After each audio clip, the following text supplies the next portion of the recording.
together in this fellowship to love, to serve, and to dedicate our lives to the Lord. I believe you have dedicated your lives to the Lord. Amen. All of you here have dedicated your lives to the Lord because you're here in the church every Sunday. You attend Bible study. You go to the activity that we have in the community, so you play the music. You are here in the praise team and everything. And all the things that we have to do for this church, for the work of the Lord. Amen? And there's a lot of things that we have been doing ever since this church has started. When we started, it's not like this, Our church is almost, the pews are almost full. A lot of members, families that have moved on, they have their own families, they have their own churches and everything. Many of them. So I remember during Pastor's funeral that I was really surprised for the people that came. Some came from Texas, some came from other states, in order to be there. So we just remembered those people that this church had ministered to, had reached out for the gospel. God knows that we need each other to fulfill the plan, and that is a divine plan. The plan of God, it's a divine plan. God had made us to be unique individuals, combination of personality, passions, and talents. Amen? Amen. We have different personalities, just like the disciples. They have different personalities. There are those, probably is very popular to you and you know him. It's very like hot-tempered, easily get angered and everything. Who is that? Who is he? Whose apostle is that? Peter. Peter. Well, I may be saying things, but that they don't know. So a lot of things have happened. So the same thing with us. We have different personalities, but the Lord is still using us. With those personality that you have, with those temperament that you have, God is still using you. Amen? He is not getting rid of you because He knows in every individual in this church, God has a purpose. Amen. God has a purpose. So He chose us to participate in pooling of effort, resources, and abilities for the purpose of building up His kingdom, the unshakable and eternal kingdom of Christ Jesus our Lord. Hallelujah. Amen. We have an eternal kingdom that the Lord that we are participating in order for us to reach that unshakable kingdom that when the time comes, when the Lord takes us to be with Him. And we are working for that. Today's message brings Priscilla and Aquila. Oh, Priscilla is very familiar with us. She will be our speaker for our May Mother's Day. Today's message brings Priscilla and Aquila to be the forefront as a married couple whose ministry spanned several cities in the Roman world. Their example reminds us of the cooperation required for effective ministry for Christ. Shall we all stand this time as we read the scripture? It's from 1 Corinthians, Acts chapter 18, verses 1 to 5. Let's all read it together. After this, Paul left Athens and went to Corinth. There he met a Jew named Aquila, a native of Pontus, who had recently come from Italy with his wife Priscilla, because Claudius had ordered all the Jews to leave Rome. Paul went to see them. And because he was a tent maker, as they However, he stayed and worked with them. Every Sabbath he reasoned in the synagogue, trying to persuade Jews and Greeks.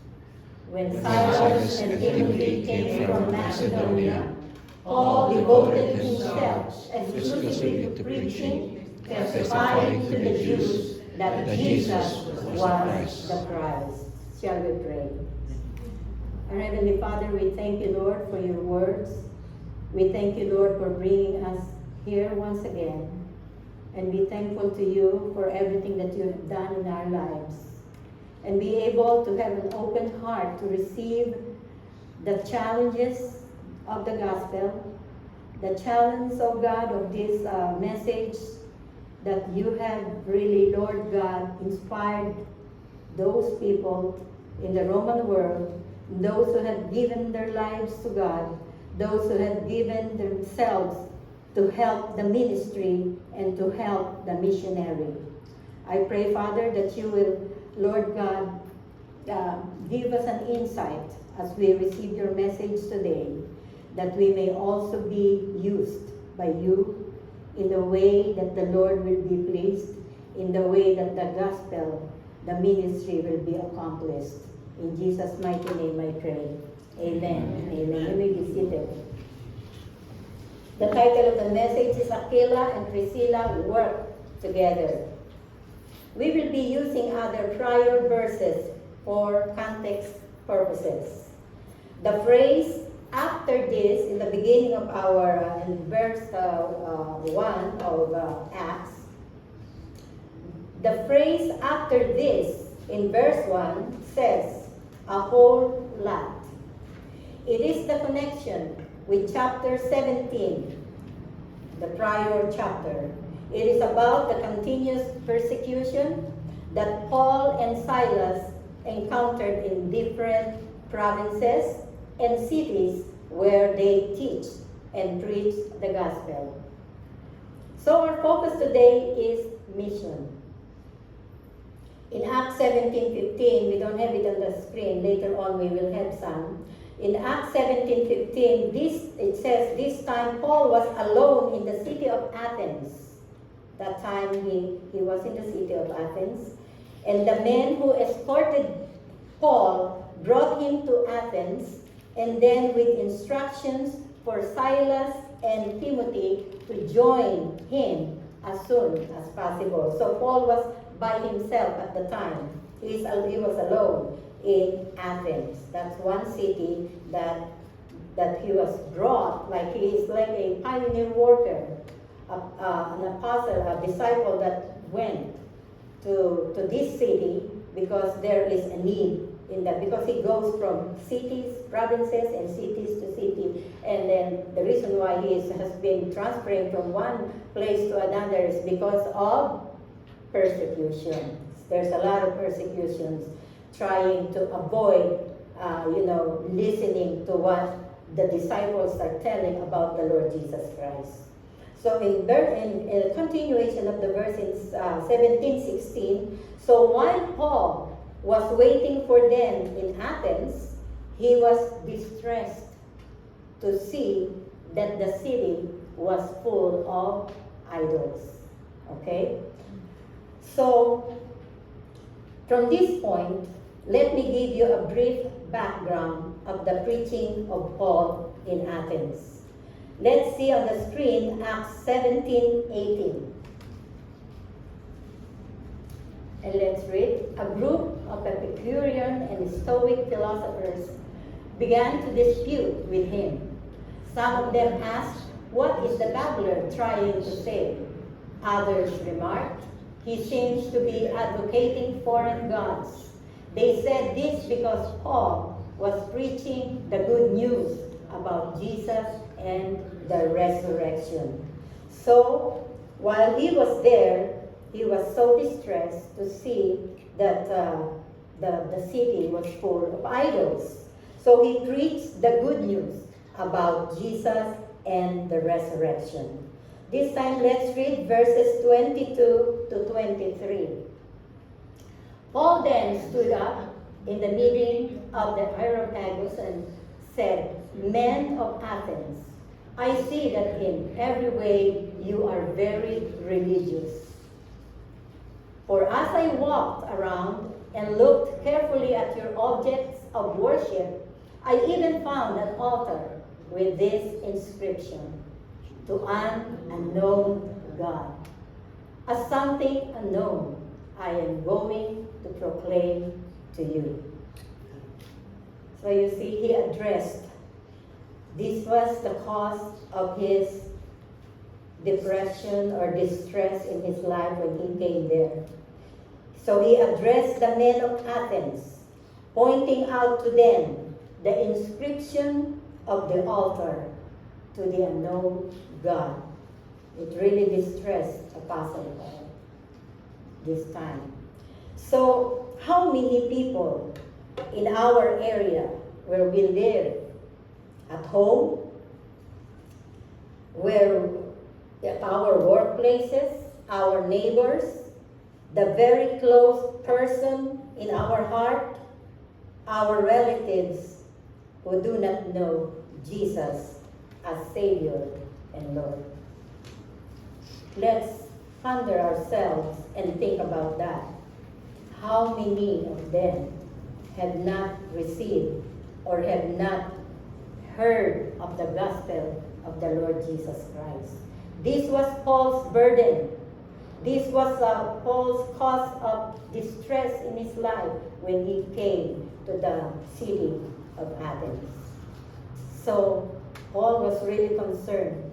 He was so distressed that the city was full of idols. Imagine seeing on their altar, it says, to the unknown God. How many of you will come to a church or to an altar that you will see in your church that says, unknown God? Oh my God, I'm not going to go to that church, you know. So these people don't even know whom they are worshiping. In Athens, they are worshiping idols. So they don't know whose idols is the God there, the real God, the true God. So that really is seeing that inscription on the altar. What a sad and distressful thing to see. If our loved ones do not know who Jesus is. This is the time for us to ponder that. This is the time for us to really think hard on this thing. What Apostle Paul had seen and has been doing in the city of Athens. He really informed the men of Athens and told them, brought up to them about this inscription to the unknown God. Let's read on the screen verse 34 of chapter 17. A few men became followers of Paul and believed. Amen. Thank you, Lord. Among them was Dionysius, a member of the Areopagus, also a woman named Damaris, and a number of others. Praise God. Thank God there is a woman. The woman is always involved in everything. So there must be some women there and listen to the address of Paul and everything. So at the end of that message of Paul, few men became followers of Paul. Followers of Paul because this is the person, Paul. When you listen to the followers of Paul, yes, because he is the person who enlightened them about the true God. Do we have a follower? Someone who had listened to us or who will listen to us and say, oh, right, I am enlightened. I know that there is a God, a true God, besides the God that I have been serving and knowing. There is one God who is the only way, who is the only truth, the life, the only truth, and the way. As he said, it's Jesus who had said it himself. I am the way, the truth, and the life, and no man comes to the Father except through me. That's according to Jesus. There is nothing or no one can say, you said it, it's the one, you are the one saying it. How do I know it's true? But it was. If you have a red lettered Bible, you will see that it is printed in red. If it's printed in red, it says he himself said it. Amen? Amen. And the Bible says, if the Bible says it, we have to believe it. Amen? Amen. Praise God. The true God has these people that followed Paul had been enlightened. And this is the work of mission, enlightening people about the Lord Jesus Christ. Amen. You may want to read a full scripture account of this story so that you will know the whole story in Acts 17:16 to 34 on your own sometime when you are alone and studying the Bible, meditating upon the Word of God. So for you to know what really is, what's happening with these disciples that have turned the world upside down. Amen? Amen. They were the ones. They were so bold for the gospel. When they have received the gospel, they have received the Holy Spirit. What does the Holy Spirit do to them? Did to those people? You know, after they have received the Holy Spirit, and you will receive power. After that, the Holy Ghost has come upon you, and you will be witnesses for me in Judea, in Samaria, and in Jerusalem, and unto the uttermost part of the earth. Amen? Amen. And we are there, in the uttermost part of the earth. We have been reached. Acts 1:8. Receiving the Holy Spirit, it makes you bold, makes you be brave to tell the gospel, to share with someone, to witness to somebody, to know the Lord Jesus Christ. So now we will start with the time when Paul met Aquila and Priscilla. In Acts 18:2-3, what we have already read, can we put that again? 18:2-3, Acts 18:2-3, verses 2-3. 18, okay, 2. There he met a Jew named Aquila. So he met Aquila first, a native of Pontus, who had recently come from Italy with his wife Priscilla, because Claudius had ordered all the Jews to leave Rome. Paul went to see them, you know. And because he was a tent maker, as they were, he stayed and worked with them. So you know that they were expelled from Rome. That's why they scattered in every place, in every city. That's why, because Claudius, in his edict, he didn't want them there in Rome, because he was being threatened. The Jew, you know, they are being threatened that he was teaching another God. And also, we will let them know here. There we met Priscilla and Aquila. This couple were diaspora Jews. They are called diaspora Jews, and you will know later on, who become Christians. So Christian na sila. Diaspora Jews were not always popular in Roman society. So during the reign of the Emperor Claudius, Jews were expelled from Rome because they didn't accept Christianity as a separate religion, but variation of Judaism. So they are being threatened. They don't like to be changed from Judaism because they think it is a variation of what they believe in. So the Jews were scattered. So that's what they called diaspora, or dispersed. They were dispersed. Came from the idea of scattering seed. Let's read Romans chapter 16, verses 3-5a.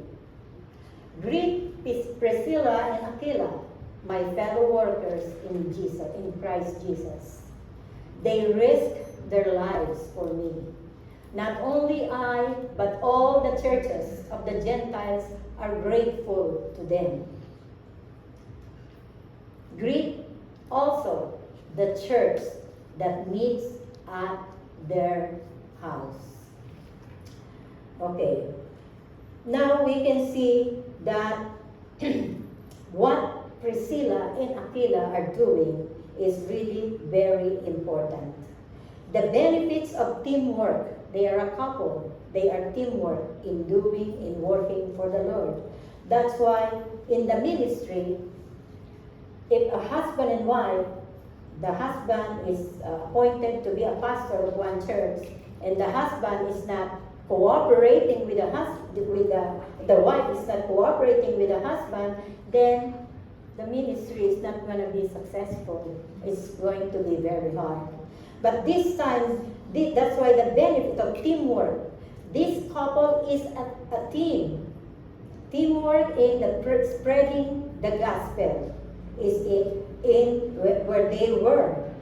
They were in 3 different cities. Actually, they were in 3 different cities. They were in Rome first because they were Christians there already. The couple, Priscilla and Aquila, and now they are in Corinth. They went to Athens. At Athens it's Paul with Silas and Timothy, but they met Paul there in Corinth and at Ephesus. They are going to be helping Paul in these churches. So Aquila and Priscilla worked in the ministry of Christ until they went to Corinth, and there they met Paul. That's where they met, in Corinth. That's why the text, it says in the text, okay. So in Acts 18, 1-5, which is our whole text right now, the main text, Paul met Aquila and Priscilla in Corinth, and he found a couple. Paul found a couple who is willing to uproot and accompany Paul for an uncertain future. When they joined Paul at this time, they met in Corinth, and then when they decided to join him, they didn't know what's going to happen. They didn't know what they are up into. See? That's why this couple speaks of their devotion. This thing speaks of their devotion and faith, because the future of the ministry, the future of Paul, where they go and preach the gospel, is of uncertain future. You don't know what you are going to see. You don't know what's going to happen, but because of their dedication, they didn't care what's going to happen after. They just won. And their faith is so full. And then they just want to serve the Lord. They just want to help Paul in order for him to be successful in this ministry, because he was alone. You remember, we all know that Paul is a single man. He is alone. It's hard for a single man to be a pastor, because if you don't have someone that can help you and be a team with you and pray with you and everything, it's really hard. That's why they are really a blessing to Paul. Priscilla and Aquila has been a blessing to Paul. So this couple, besides their help in the ministry, like going with him, praying with him, talking to people, helping Paul, this couple provides the right amount of help to Paul for his preaching. They became his helpers, both in serving God and also in financial support. The ministry is not going to go on. It's not going to continue on without the financial support.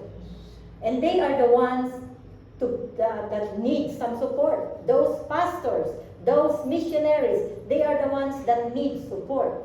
Because when Paul went to Corinth, he didn't have any support. He didn't have any job at the time. That's why he was supporting himself. So they became helpers in serving God and also in financial support, a place to stay. I remember Pastor when he was, pioneering, we call it pioneering, opening a church in one place after his graduation. he came to my barrio, Pansol, and then he was staying, staying from house to house, whoever will accept him to stay, for him to stay in one house. So Paul stayed in the house of Priscilla and Aquila. So it was provided for him a place to stay and in tent making because Paul was a tent maker. That's his means of support for himself and for the ministry. It is his trade, and they are both tent makers. Priscilla and Aquila were tent makers too, so they are together, and Paul works in the trade that Priscilla and Aquila had in order to support himself. So at this time, Paul was self-supporting, so they also worked together. Priscilla and Aquila, even in the job, they are together. So they have a tent making company, shall we say, company. So eventually, maybe after a couple of months, Paul receives assistance. When he arrives in Corinth, he was self-supporting, working as tent maker. But after the arrival, remember, who will arrive later on to join Paul? After the arrival of Timothy and Silas, Paul turns from tent making to full-time preaching. Amen. Amen. Hallelujah. He received some assistance. Amen. Hallelujah to that.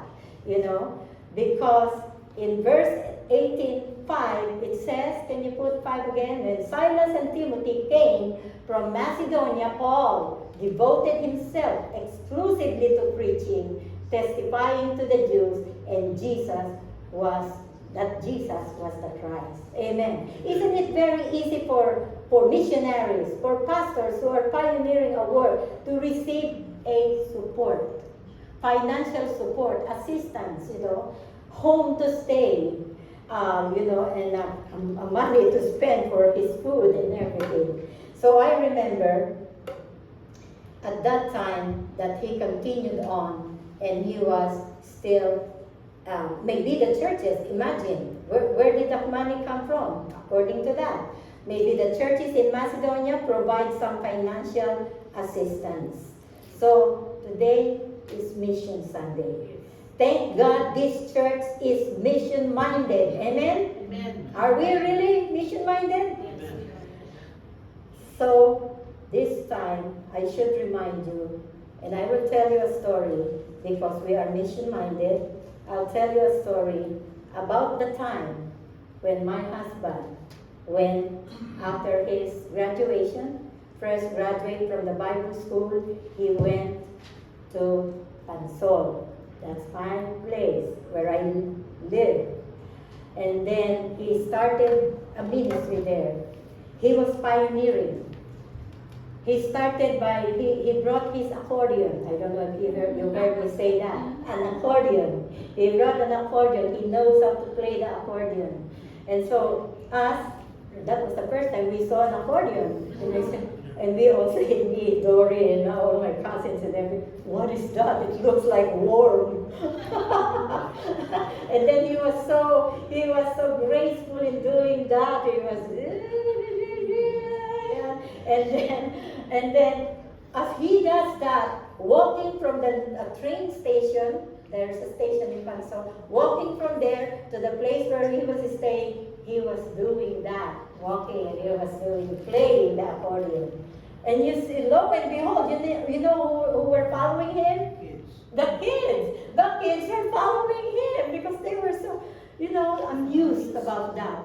They're so innocent. Even me and Dory, my cousin, what is that? I haven't seen that in my life.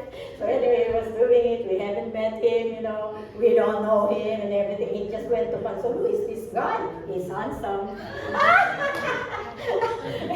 Anyway, so we were peeping in our window. We don't want him to see us. We were peeping like that.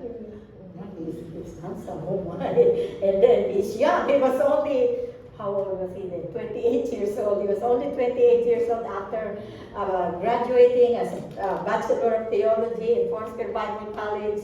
You know, he went right away. He wanted to launch out already. He wanted to apply what he has learned and to really reach out and share the gospel of the Lord Jesus Christ. And I don't know why he picked unsold. Probably it is fate. So he can meet me. So anyway, oh, sorry. And then, now, I'm going to talk about his means of support. As I already told you, that he was staying from house to house, a room in one of the houses of the members, of those whom he is ministering to. They are not members yet. I haven't even met him at that time, you know, until one time there was an evangelistic service, and then Doris' dad, you know, said, Teresita, Isadora, you come, we will go and attend a kulto. Kulto pa ang tawag. I don't know why they call it kulto.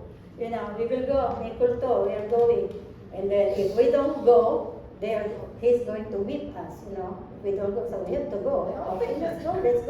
And they are doing it in a home, a house church, in one of the living room of the house where he is staying at the time. And they are also our, like, far auntie and uncles and everything. So we went, and there are the chairs already doing there and everything, and then he started preaching, he started telling us, and there was one time that he preached about the Holy Spirit, the baptism of the Holy Spirit. And then he was trying to call them, and okay, who who among you wants to be baptized in the Holy Spirit? And then we went, the rest of them in the back went to go in the front, you know, where Edward pastor was there, and going to pray for them.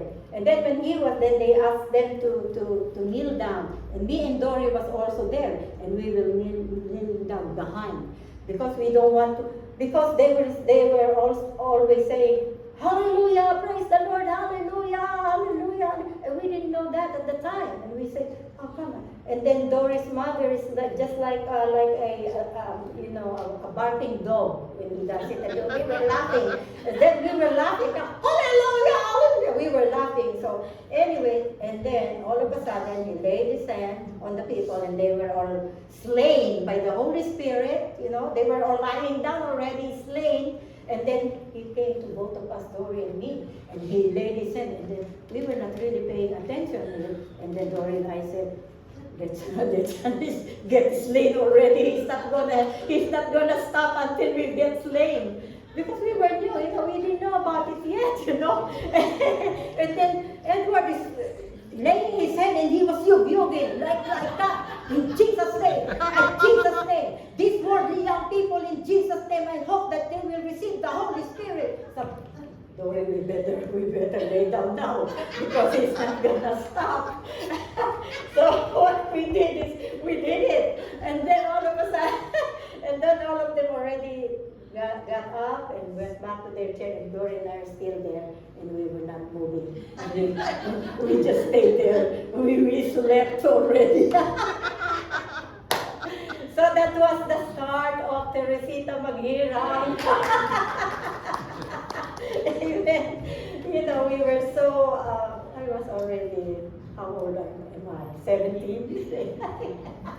Anyway, so after that, my husband, and then he was not receiving any support.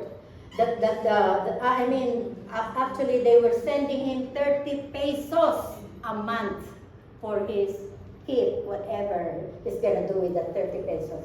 But of course, there are people who are supporting him, sending money to him too, like his siblings, you know. The Judge Anderson Maghirap sent some money to him and everything. That's why he has money.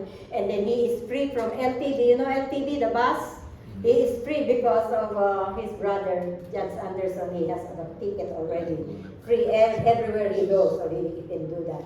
So anyway, what happened was, you know, he is alone. He is still single and everything until, that was 1962 when he started in Pansol, and until 1965 that he had a wife already.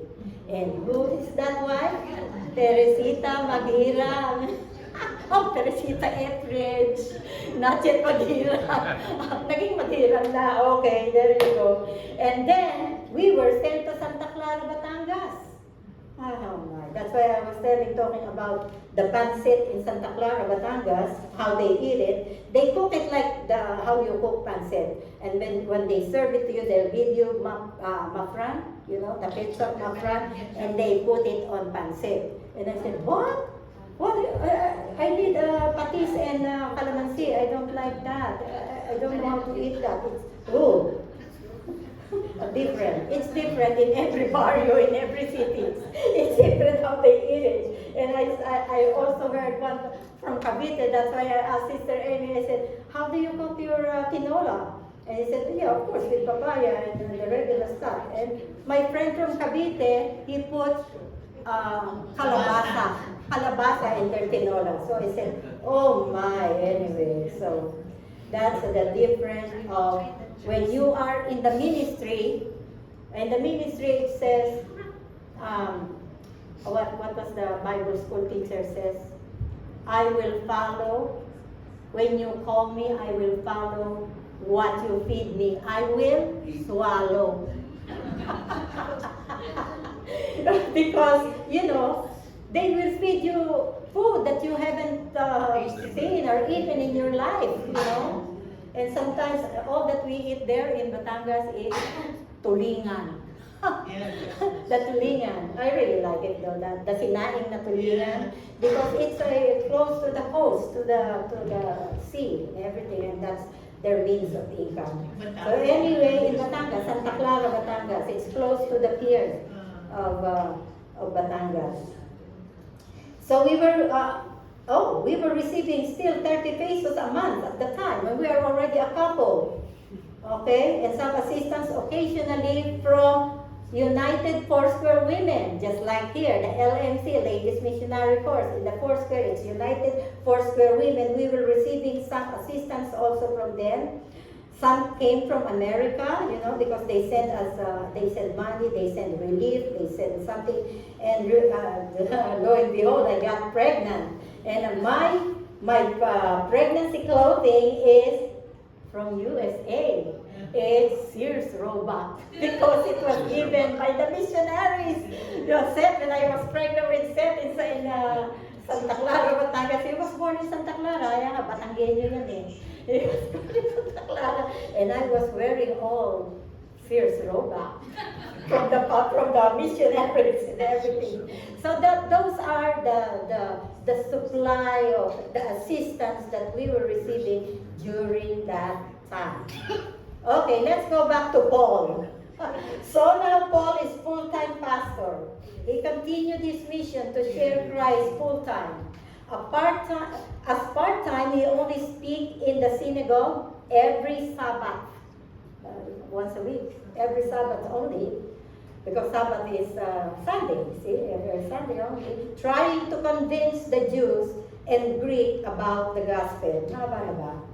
Oo nga, 12:18 na pala. Inaantok na siguro kayo. Inaantok na ba kayo? Kaya nga pinatawa ko kayo para makinig pa kayo dito. Whatever prayers Paul offers for daily needs in Corinth are answered by God, Amen, who matches Paul with these fellow tent makers. It was probably planned by God. Brother Grace, 18:11, please. Acts 18:11. So Paul stayed for a year and a half, teaching them the word of God.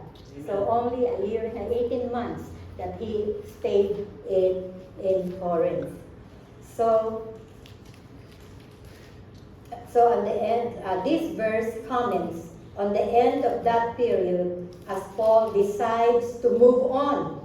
So he says, goodbye. Goodbye to the Corinthian church. Okay, I don't know if they have established a church there. I think so. Fellowship maybe, because going back to Pansol, my husband was able to establish a church there in Pansol. That was the first church that he pioneered in Pansol, Calamba, Laguna, and then he had a church before he left. But when being married now, we went to Batangas. There is already a church there, which is still very, very new. So the members don't know how to give tithes yet. The members don't know how to support the pastors yet and everything. So we had a hard time there. As a beginning, we just got married, newly married, and then sometimes there was a Christmas, we didn't have anything. That my husband was thinking when we were in not Marikina, in Batangas, we have a small bamboo house there and everything as a parsonage. And then, what are we going to eat? We don't have any Christmas. Christmas is our anniversary because we were married in December 25. So it was our anniversary. And then my husband, what he did, there is leftover rice, so he was the one doing it because I'm a lady. So he was making what's that? Fried rice, sinangag. And then he saw talong, and then he broiled, I think, and then shredded and everything, put some soy sauce and everything. And that's our Christmas dinner. Amen. So it seems good. We survived. That is the life of the missionaries or the pastors, the pioneer workers and everything. To the Corinthian brothers, and he said goodbye to the Corinthian brothers and sails back to Syria. This is another ministry to go to Syria. I'm not going to preach about Syria anymore. It's long already, so I'm so embarrassed. It's long. So Priscilla and Aquila left Corinth with him. So Priscilla did not stop going with him. Priscilla and Aquila still went with Paul to go to Syria because, according to Paul, there is still something that they needed to do in that place in Syria. The work of Priscilla and Aquila in Corinth enabled Paul to survive in a difficult situation without income and without friends. Priscilla and Aquila turned their business into something of a support system for mission work, and their home into a place for believers to meet. These two accomplished things together that could not have been accomplished apart. This couple consistently united in their service to Christ. Whether thinking of husbands and wives or best friends who served Christ side by side, the team of Priscilla and Aquila is a model for modern believers. Their unity in service is something we should imitate, especially when it comes to presenting Christ before the unbelieving world. Our efforts to influence the world for Christ will be hampered if our service is fractured and individualistic. When our faith operates consistently and cooperatively with believers who shared their love for the Lord, the world will take note that we have been in the presence of Jesus. Let us all stand.